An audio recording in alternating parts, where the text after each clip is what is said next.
Good morning students. मैं आप लोगों को 2 चैप्टर कंप्लीट करा दी हूँ।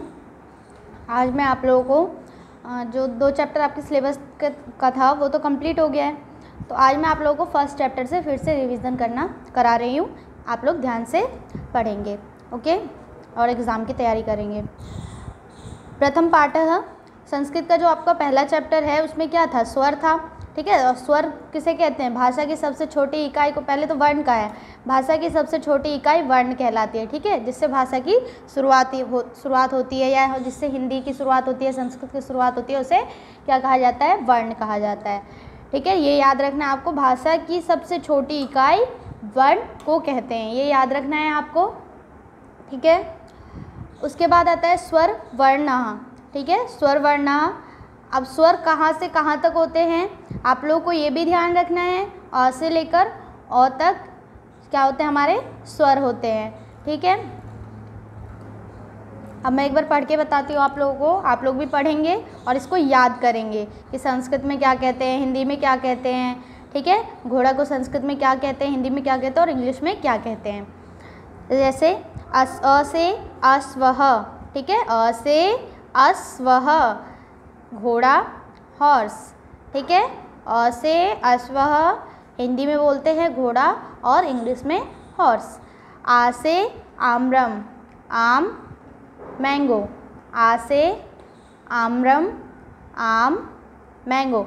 आ से जो है आपका शब्द क्या बन रहा है? आम्रम, ठीक है। आम्रम, इसको हिंदी में बोलते हैं आम और इंग्लिश में मैंगो। ये आपको आते ही होंगे, आपको याद करने हैं।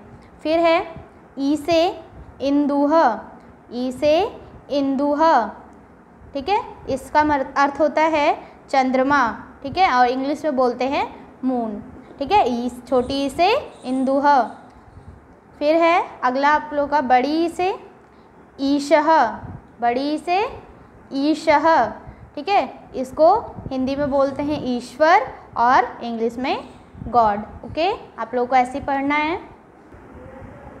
अब ये है छोटा ऊ से उल्लूकः, छोटा ऊ से उल्लूकः, हिंदी में उल्लू और इंग्लिश में आउ।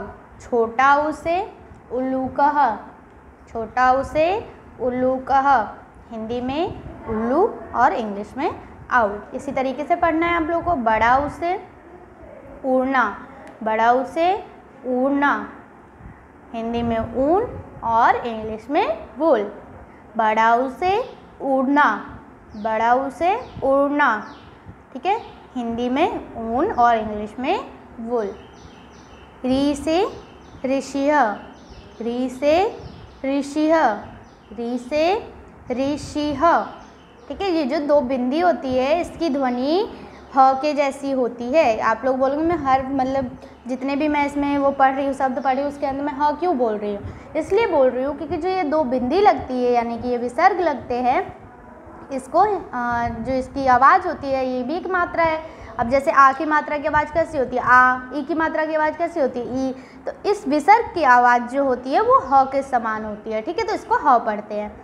री से ऋषिः, ऋषि से, ठीक है। आप लोगों को इतना पढ़ना है और रिवीजन करना है और इसका जो शब्द है वो याद करने हैं, इसको कैसे लिखते हैं, ठीक है। और एग्ज़ाम की तैयारी करनी है। कुछ भी अगर डाउट होता है तो मुझसे कमेंट करके पूछना है, ओके। Thank you.